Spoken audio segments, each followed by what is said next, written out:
so as Prime Minister says that this budget is replete with opportunities for growth, for infrastructure, for investment and for jobs. Welcome back. You're watching the continued coverage of Sansad TV on Union Budget. With me in the studio, our guest, Mr. Ramupendra Das, and also joining me is my colleague Parakram. नमस्कार। और अब budget से जुड़ी हुई चर्चा को और आगे बढ़ाएंगे। प्रधानमंत्री नरेंद्र मोदी को भी हम सब सुन रहे थे। उन्होंने कहा कि ये बजट सर्वसमावेशी और सभी के विकास से जुड़ा हुआ बजट है, जिसमें गरीब के कल्याण का भी ध्यान रखा गया है। हमारे साथ चर्चा के लिए, जैसा कि कृति ने बताया, रामउपेंद्र दास जी स्टूडियो में मौजूद है। साथ ही इस चर्चा में हमारे साथ CII से डॉक्टर जन्मेजय सिन्हा भी जुड़ रहे हैं। बहुत बहुत स्वागत सिन्हा साहब आपका। और सिन्हा साहब, प्रतिक्रिया आप ही से चाहूंगा मैं। प्रधानमंत्री नरेंद्र मोदी को हमने सुना, उसके पहले आज वित्त मंत्री ने देश का आम बजट पेश किया। सबसे पहले आपकी नजर में जो महत्वपूर्ण घोषणाएं की गई हैं वो क्या कुछ है बजट से संबंधित? देखिए, मैं बहुत प्रसन्न हूं ये बजट से। क्यों? पहले तो ये बजट जो है continuation of last years budget, और जिस तरीके से फोकस लास्ट ईयर किया गया कि हम लोग भारत को एक प्रोजेक्ट फाइनेंस इकोनॉमी समझ करके इसकी प्रोडक्टिविटी बढ़ाने के लिए जो स्टेप्स लेने हैं उसको हम आगे बढ़ाएंगे। तो देखिए, इंफ्रास्ट्रक्चर पर आउटले 7,50,000 करोड़ कर दिया गया। ये करीब 26-30% की बढ़ावत है लास्ट ईयर से, जो कि बहुत बढ़ावत थी उसके साल पहले। सेकंड चीज जो है, सच में बहुत प्रसन्न हूं कि ये जो नंबर्स हैं आजकल बड़े ऑथेंटिक। देखिए, डाइवेस्टमेंट पर कुछ काइट फ्लाइंग नहीं किया गया, कुछ 70,000 करोड़ या कुछ लिखा गया। ये बड़ा डुएबल है। ये लगता है कि ये नंबर्स जो हैं हम लोग को प्लेजेंटली सरप्राइज करेंगे, नेगेटिवली नहीं सरप्राइज करेंगे। तो पूरे नंबर्स, फिर आंकड़े सब हम लोग को लगते हैं कि ये बिल्कुल बुलंद है। तो उसके बाद आप देखिए, फिस्कल डेफिसिट को 6.4% पर रखा गया। ये बहुत ही सेंसिबल डिसीजन, क्योंकि कहीं हम लोग बहुत क्विक रिडक्शन किए होते तो अभी जो इकोनॉमी की नीड है वो हम लोग नहीं मीट कर पाते। कहीं एक जगह मेरी अपेक्षा थोड़ी रह गई, वो है एजुकेशन में, जहां पर 88,000 से 1,05,000 करोड़ बढ़ाया गया है आउटले। हमको ये बात बहुत अच्छी लगी कि हम लोग डिजिटल को हेल्थ केयर, एजुकेशन में लेते आएंगे। मगर एजुकेशन का आउटले हम लोग को साल भर में आगे भी बढ़ाना पड़ेगा, क्योंकि भारत को अभी सॉफ्ट इंफ्रास्ट्रक्चर पर फोकस थोड़ा करना पड़ेगा। ठीक है सिन्हा साहब, आपने शिक्षा का जिक्र किया। यहाँ पर मैं आपको रोक रहा हूँ सिन्हा साहब, आपने शिक्षा का जिक्र किया। 200 टीवी चैनलों पर one class one TV channel कार्यक्रम, ये कितना महत्वपूर्ण बजटीय प्रावधान है? क्या इससे शिक्षा को मजबूती देने की कोशिशें तेज होंगी? बिल्कुल होंगी, मगर काफी नहीं है। बिल्कुल होंगी जी। माने ये तो बहुत ही अच्छी बात है कि डिजिटल को हम लोग एजुकेशन के अंदर ला रहे हैं, क्योंकि इससे जो स्प्रेड है और रीजनल लैंग्वेज में होगा। बच्चे लोग जो लैंग्वेज समझते हैं, जो भाषा समझते हैं, उसमें उनको शिक्षा दी जाएगी। तो ये तो बहुत ही बढ़िया चीज। मगर अभी हम लोग को जो जरूरत है एजुकेशन में वो काफी सब्सटैंशियल है। और देखते हैं जैसे कि हम लोग ज्यादा बात करते हैं हार्ड इंफ्रास्ट्रक्चर पर, सॉफ्ट इंफ्रास्ट्रक्चर पर भी बात बढ़ाना पड़ेगा। Alright, that was a broad understanding of the budget, sir.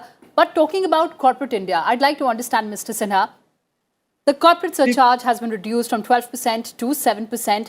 Also, the fact that the government is talking about ensuring ease of doing business. Several compliances have been removed. The outdated laws have been removed. What does corporate India say to this budget? Excellent. Because you see, the thing that you did not mention, which corporate India likes most of all, is predictability. And this budget has followed a predictable pattern from Mr. Jaitley's time. You know, it is building.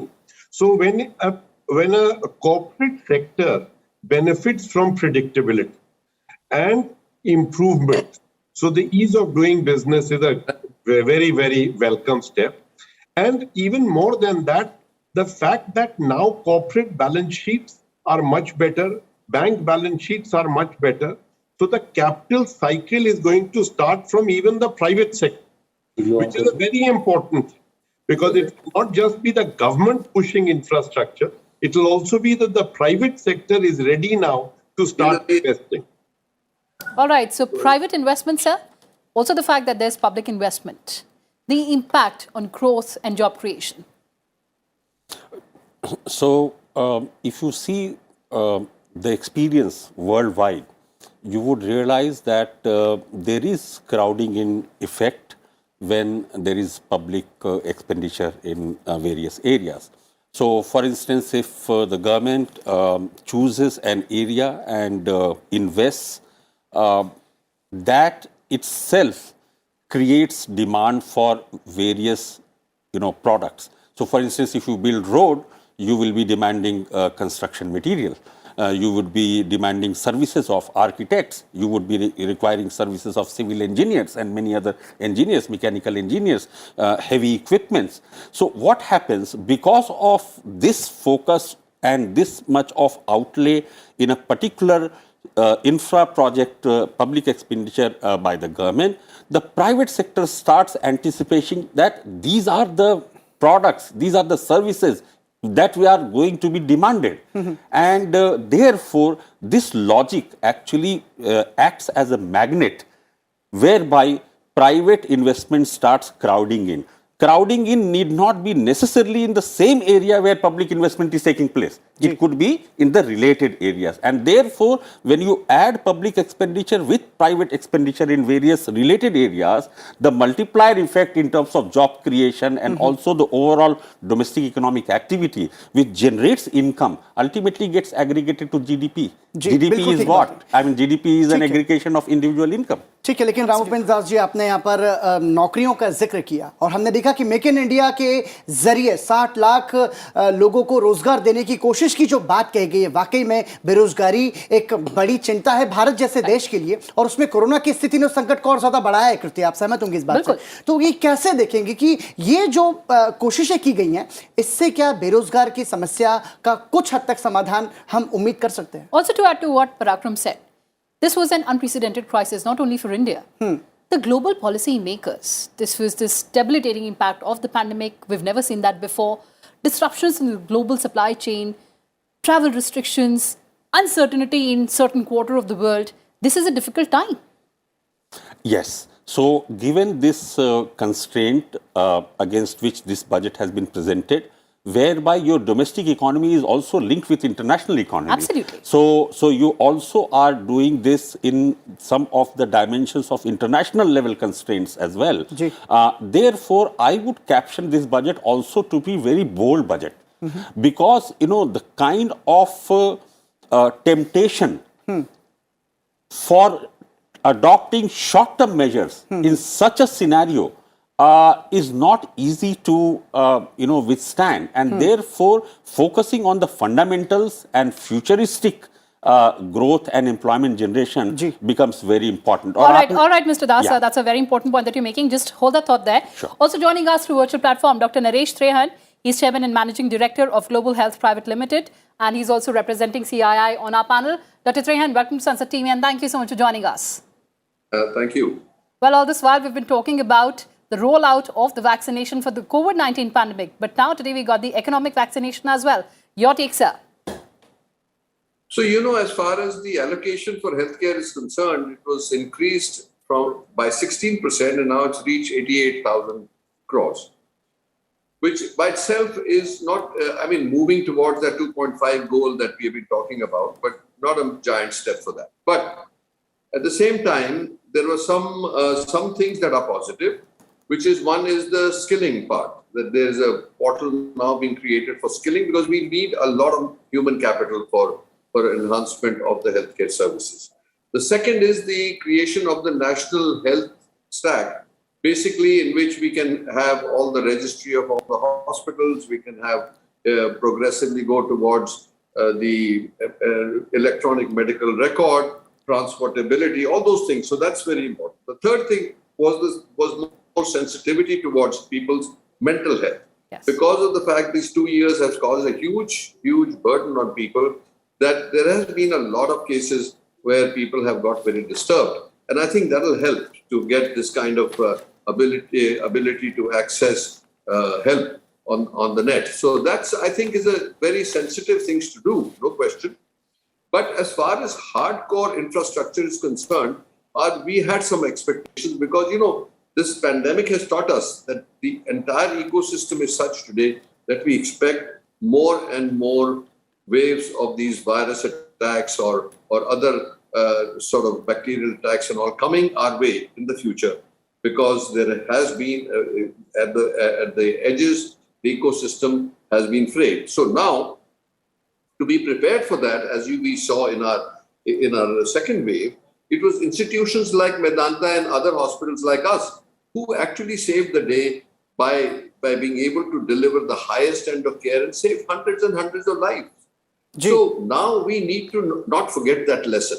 So to be able to enhance this sector, we need more investment. And one of the things that we had requested was that maybe we should get absolutely the national health priority sector so that we can access funds at a lesser interest rates as we are getting now, because there are lots and lots of hospitals who are in distress. They can't even pay back their loans. So I think that help will help, and we will pursue it with the government. The second thing is the fact that there is a GST problem we have zero. We don't charge the patients anything because that's what we had requested, but we are paying 18% on all the inputs. That creates a huge stress on the hospitals also. And we have given some solutions on how to balance it with zero revenue loss. So those things are in the works. That didn't happen right now. But overall, the budget is bold in the sense in some of the sectors to stimulate employment and all that, but must understand that healthcare is one of the most intense employer. Absolutely. For each bed that we create, there are 5 to 7 employees that are needed. Dr. So Trihan, that's what is expected for the future. Doctor Trihan, इसमें आपने जिक्र किया national health mission का। National health mission के लिए हमने देखा कि 37,800 करोड़ रुपए का बजटीय आवंटन किया गया है, और इसके साथ साथ ग्रामीण स्वास्थ्य की यदि हम बात करें तो संसाधन के लिहाज से अब भी इस क्षेत्र में बहुत ज्यादा काम करना जरूरी है। कैसे देखेंगे इन सेक्टर को, कैसे मजबूती दी जा सकती है इस बजटीय आवंटन के जरिए? डॉक्टर त्रिहान, आप सुन पा रहे हैं?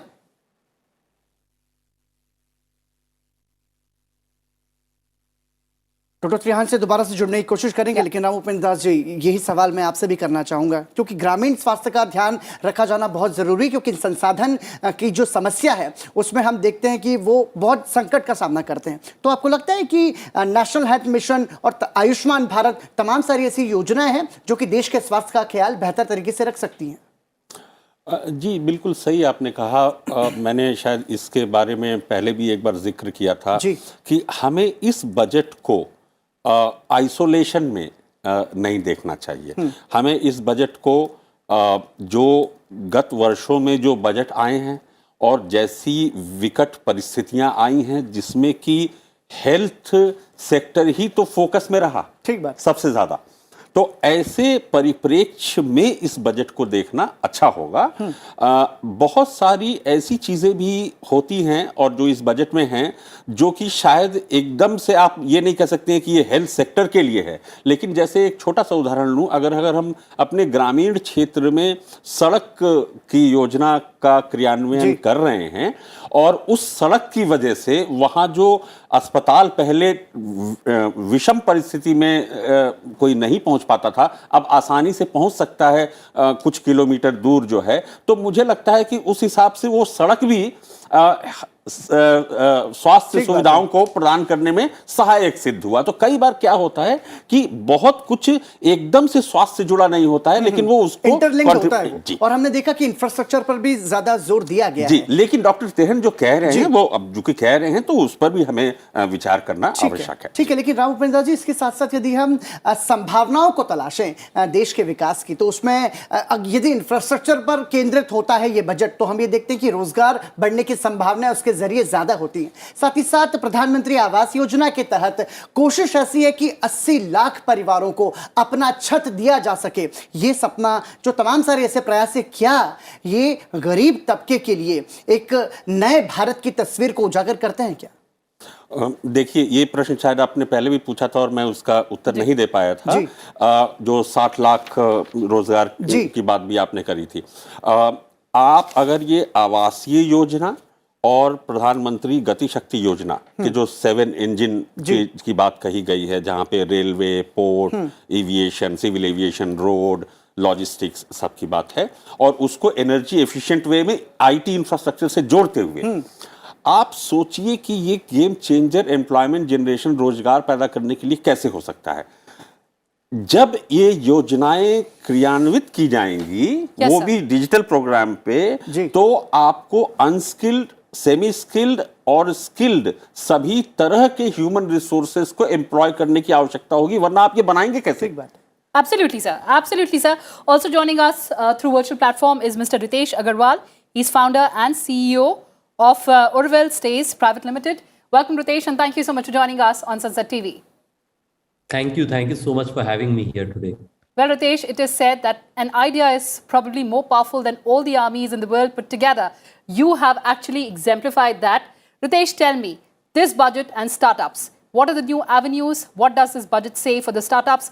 Does it inspire confidence in the budding entrepreneurs?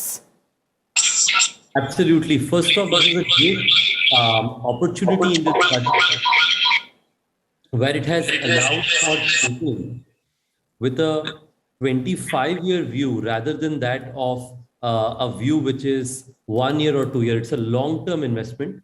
I think I see of this budget in 3 different words. One is innovation, second is inclusivity, and third I is infrastructure. All 3 of these augur well for startups and new entrepreneurs wanting to create an impact. I, of course, also see Professor Ashok and Mr. CM Vasudev ji here. Naturally, agriculture is a segment that we at OYO have been very excited about with agri-tourism and agri-accommodation services. And in that specific area, as you may have seen, there is a new initiative of a fund for blended capital, which will be facilitated through NABARD. I think this will be a great enabler. I think the second big impact is tax exemption for eligible startups has been extended by 1 year to March 23. Web 3.2, as you know, is a new segment where there is a lot of investment happening in blockchain and so on. Digital rupee to be introduced starting 22 and 23, along with more clarity in taxation of virtual digital assets, in my view, are both welcome. So in my view, these combination makes me convinced that our country is continuing in the path of expanding digitization and innovation, which in my view is the heart of startup evolution. I hope you will see more unicorns this year in comparison to what you saw last year. Absolutely. We hope to see more unicorns and more startups in the country. Also joining us through virtual platform, Mr. CM Vasudev. He's former Finance Secretary. Sir, welcome to Sansad TV and thank you so much for joining us. Mr. Vasudev, before we get into the specifics of the budget, the big takeaways for you from the budget, sir. Well, I think, yes, everybody realizes this budget was made under very trying conditions. We had almost a 2 years holiday for growth because of the pandemic, and the growth momentum had been lost. And after 2 years, our GDP is back to where it was 2 years ago. So it was a very difficult situation in which to frame the budget. And also the fiscal situation was under a lot of stress last year because government revenues also had taken a big hit because of the pandemic. And thirdly, the inflationary tendencies also are starting to. So I think in this background, the budget that has been framed, I think it is a very responsible budget. People were expecting a lot of populism in the budget because of the election season that is going on. And I think happily the finance minister has avoided those temptations and has struck a very good balance between growth aspirations of the economy and the growth requirements of the economy and fiscal stability and fiscal prudence. So it is a very happy combination.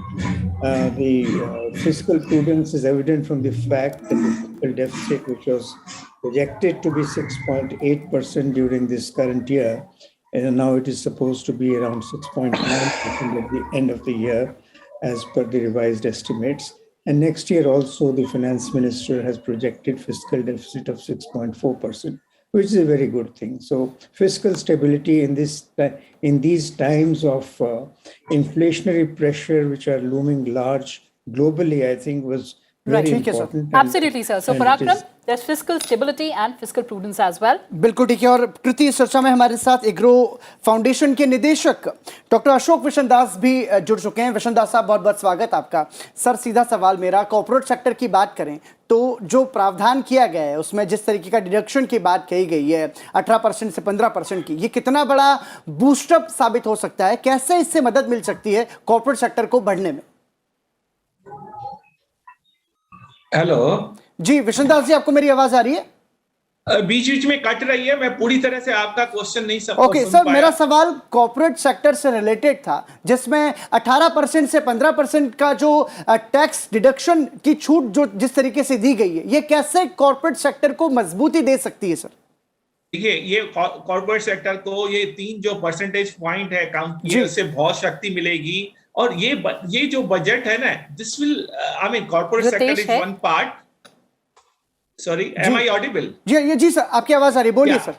हाँ, तो ये सिर्फ corporate sector को तो है, काफी उन्होंने जो कदम उठाए हैं वो लेवल प्लेइंग फील्ड करने के लिए है। एक आपने ये उदाहरण दिया, लेकिन इसके क्या है कि ओवरऑल देखिए, इसमें 2-3 चीजें बहुत ही यूनिक है।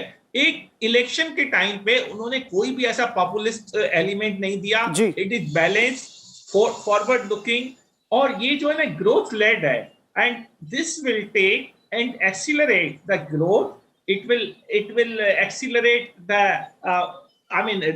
reduce the poverty. और किसानों के लिए इसमें बहुत सारी चीजें हैं, जैसे उन्होंने इरिगेशन के लिए कहा है, कैन बेतवा के लिए, फिर ऑर्गेनिक फार्मिंग के लिए, फिर टेक्नोलॉजी, ड्रोन्स और ऑल दोज थिंग। फिर एमएसपी पे भी दिया है कि ₹2.7 लाख करोड़ एमएसपी राइस और व्हीट का दिया जाएगा। तो ऐसे, क्योंकि किसानों को वो क्या चाहिए कि वो टेक्नोलॉजी लेड होना चाहिए, क्योंकि हमारी इस समय जो फार्मिंग सेक्टर में जो प्रोडक्टिविटी है बहुत लो है। तो it will accelerate the productivity, and there is also enough impetus to diversify. और जो वित्त मंत्री ने ये बहुत स्पष्ट कहा कि हमारी dependence on import of oil seed वो बहुत कम होगी। उसके लिए उन्होंने जो सुझाव दिए हैं या जो दिया है कि जो एडिबल ऑयल मिशन है और इस तरह के और है, फ्रूट्स वेजिटेबल है, एंड जो इंटीग्रेटेड कोल्ड चेन है, वेयर हाउसिंग है, इन सब पे बहुत तवज्जो दी है,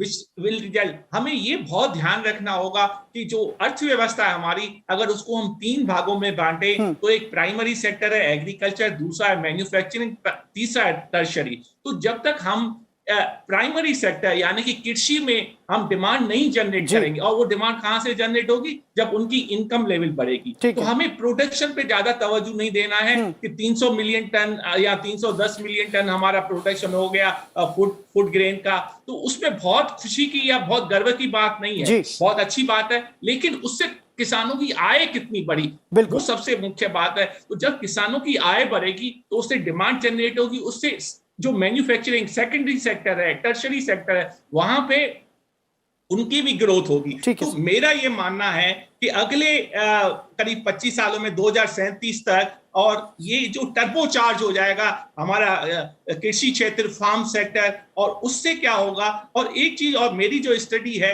अगर 1% ग्रोथ अगर कृषि में होती है तो दूसरे सेक्टरों के 2 से 3% ग्रोथ के बराबर होती है पॉवर्टी रिड्यूस करने के लिए। क्योंकि जो आधार है हमारा, जो फंडामेंटल सेक्टर है एट द बेस, वो जब तक मजबूत नहीं होगा, शक्तिशाली नहीं होगा, सेकेंडरी और टर्शरी सेक्टर सस्टेन नहीं हो पाएंगे। Absolutely, sir. So from agriculture to agri startups, Ritesh, let's talk about the emerging areas, the emerging technologies, artificial intelligence, big data, blockchain. Look at government's focus on this. What other sunrise sectors pose this budget for the budding entrepreneurs, according to you? I think that's again a great question. Just given the focus on innovation, there are 3 things I want to call out as a part of it. The first bit I want to call out is the effort in animation, visual effects, gaming and comics, AVGC sector. Gaming in 2019 was a $37 billion sector. and is expected to become a $122 billion sector by 2025 as per E&Y. I believe that this is a new sunrise sector where when we create high quality products sitting out of India, we can enable not just value creation from users in India, but from users around the world. Similarly, there is a lot of effort that has gone into blockchain evolution, like I was mentioning on Web 3.0. And last but probably most critical in my view is the sunrise sector in the format of tourism evolution, where I believe that as people get more income, earlier they used to spend more income in buying products. Increasingly, they're wanting to spend it on services and experiences. And here the infrastructural investments through the 8 big projects that the government is considering to invest in to connect Northeast, hill stations, etc., will be very valuable. So I think whether it is gaming, whether it is Web 3.0, whether it is new services, I think this budget is going to enable all three to have long-term compounding growth opportunities. Absolutely. But Ritesh, this budget also unleashes the potential of drone Shakti in the country like never before. Absolutely. I think drone Shakti has 2 fundamental long-term value additions, which is why I believe that this budget is going to be extremely valuable.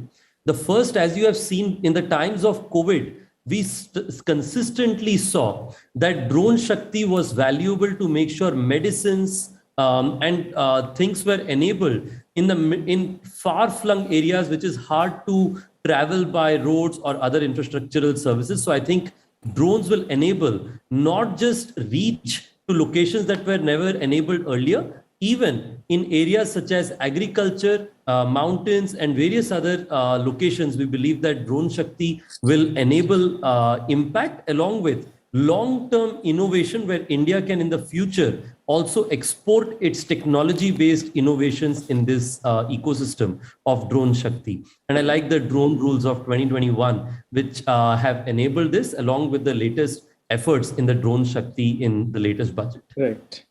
लेकिन रितेश, उसके साथ साथ कौशल विकास को बढ़ावा देने की कोशिशों का यदि जिक्र करें और उनकी बात करें तो ऑनलाइन ट्रेनिंग को बढ़ावा देने के लिए देश स्टॉक ई पोर्टल और इसके साथ साथ कौशल विकास की आजीविका के लिए इकोसिस्टम देश स्टॉक ई पोर्टल, ये कितना इंपॉर्टेंट रोल प्ले करेगा?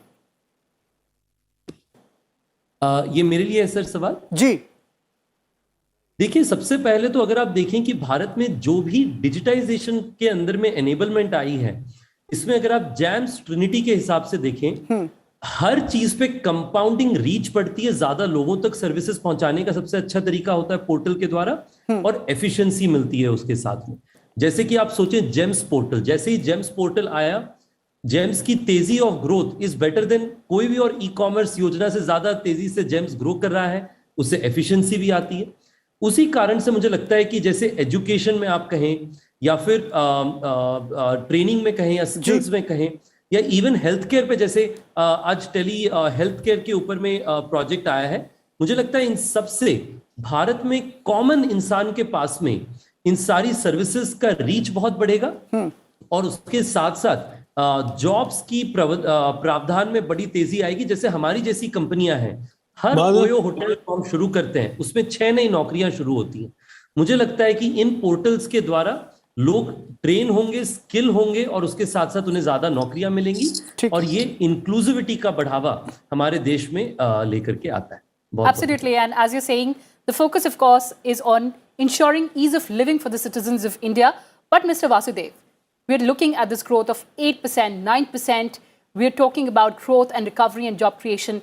But sir, there are caveats. We don't know how the virus is going to behave. We don't know the global oil prices. We don't know how the crisis in Eastern Europe is going to play out. So what are the challenges according to you? You know, you're quite right. The global challenges are quite uncertain. There's a lot of uncertainty, and oil prices have suddenly started to go up. US economy also is, which is a big driver for growth, is also heating up, and interest rates are going to rise there. Inflationary tendencies are there in US also. So in an integrated world economy, India will not remain unaffected from that. And I'm sure it is for those reasons that the finance minister has been very careful in trying to strike a balance between fiscal prudence and the growth and imparting growth momentum to the economy, because inflation is quite a real risk today in our economy. If the oil prices go up and the US also increases interest rates will start growing up here also, and we will be faced with an inflationary situation. So given that, I think the growth momentum which the finance minister has tried to impart to the economy through large dose of public investment, I think is the right dose today. And it will crowd in a lot of private investment. It will crowd in a lot of service sector investment, because it is I don't think it is very correct to say and treat the manufacturing and the agriculture and the services sector in separate silos. They're intimately connected. If you got a lot of investment in the infrastructure sector, service sector will also benefit from that. If you got roads, highways, railways, ports, and related investments in infrastructure, as the Gati Shakti Yojana seeks to do, I think it will also impart a lot of opportunities for the service sector also. So they are interconnected, and it will also crowd in a lot of investment from the private sector. So this is a good vision. It will take a few years. To that extent, I think in that sense, it is correct to say that the budget has a medium-term outlook in mind. It is not given something for today or for tomorrow. People who are expecting a lot of populist type of announcements. Especially, I think I would have also liked to see personally some words in the budget speech with regard to the sections of society which have been hardest hit by the economy. The poorer sections of the society, the daily workers, who live from hand to mouth on daily earnings, they were the hardest hit by the pandemic, and their job losses have been also the highest. So something in the budget to tell them that these are the schemes which are going to percolate to them, their jobs will also come back, and something more specific targeted to them. I would have liked to see something on those lines also included in the budget speech, but perhaps you can't have everything. But that is one area which I think the budget did fall short of expectations to some extent. ठीक है sir. Vishandas जी, जैसा कि वासुदेव जी भी कह रहे थे कि जो वैश्विक चुनौतियां हैं उनका सामना करते हुए हमें आगे बढ़ना है, ऐसे में कैसे देखेंगे आप मैन्युफैक्चर सेक्टर की ग्रोथ को? देखिए सर, मार्केट में कैश फ्लो बढ़े, मार्केट की डिमांड बढ़े, इसके लिए बहुत ज़रूरी है कि देश के साथ साथ अंतर्राष्ट्रीय स्तर तक की जो अर्थव्यवस्था है उसको एक बूस्ट मिले, उसको एक उछाल मिले। इन चुनौतियों के बीच में मैन्युफैक्चरिंग सेक्टर की ग्रोथ को आप कहाँ देखते हैं? देखिए, ऐसा है, इन्होंने अभी जो बजट आया, मंत्री जी ने कहा है कि जो एमएसएमई सेक्टर है उनके लिए उन्होंने प्रावधान किया हुआ है। और आप आज की जो बड़ी बड़ी कंपनियां देखेंगे वो कभी न कभी स्मॉल और एमएसएमई सेक्टर में थी, फिर वहां से वो ग्रेजुएट करके they became a big company. You analyse those Indian company which, so I see a lot of future in MSME. So MSME and agriculture, they are the two engines of growth. और उसके लिए हमें दो चीजें चाहिए, एक तो investment and then we have to boost the consumption. तो ये है, and now these are related with our long arching goal of 5 trillion economy. और उसके लिए हमें 1.4 trillion डॉलर खर्च करने होंगे between 2020 to 2025 to realize that dream of 5 trillion, which is within the striking range. उसके लिए हमें प्रयत्न करने हैं। अब ये जो गति शक्ति है जिसके 7 इंजन है वो बहुत ही महत्वपूर्ण है, because unless you give the boost to the productivity and accelerate the economic growth and development, हम कहीं के नहीं। तो I think this budget is very balanced. They have taken care of, जैसे इरिगेशन किया है, zone in agriculture which was unthinkable until last year आ रही है, और जो और ज्यादा टेक्नोलॉजी है उसका प्रयोग होगा वहाँ कृषि में भी, एमएसएमई में भी, and many other places. So there is a, मेरा जो मानना है इस समय इलेक्शन के होते हुए भी there is no populist measure in it, so it's a long term, long vision, and it's very balanced, as Vasudevan Saab has also said, and my other panelists from here, he has also said. So this is I think a dream, and and it is a full of compassion also for the Right, lower sir. people, the downtrodden, Absolutely, the sir. farmers, the lower middle जी. class. And एक चीज जो मैं I wish it could have been done, जैसे PLI है, productivity link incentive, इसी तरह employment linked incentive की एक स्कीम होती, तो that would have boosted, because we want an inclusive growth. That means everybody has to be encompassed ठीक and है. whosoever need. So it does ठीक है not सर, यहां पर आपको automatically- रोकेंगे. वित्त मंत्री निर्मला सीतारमण प्रेस वार्ता कर रही हैं, सीधा लिए चलते हैं आपको वित्त मंत्री की प्रेस कॉन्फ्रेंस में.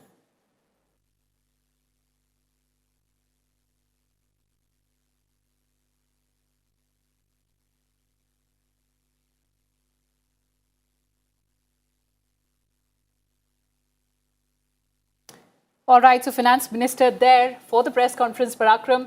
Of course, a lot of expectations from this budget that they were there from all the sectors. We had to focus on job creation and the kind of push that the budget has given to infrastructure. As Prime Minister has been saying, that there are opportunities for growth, there are opportunities for investment as well. Let's hear what she has to say now.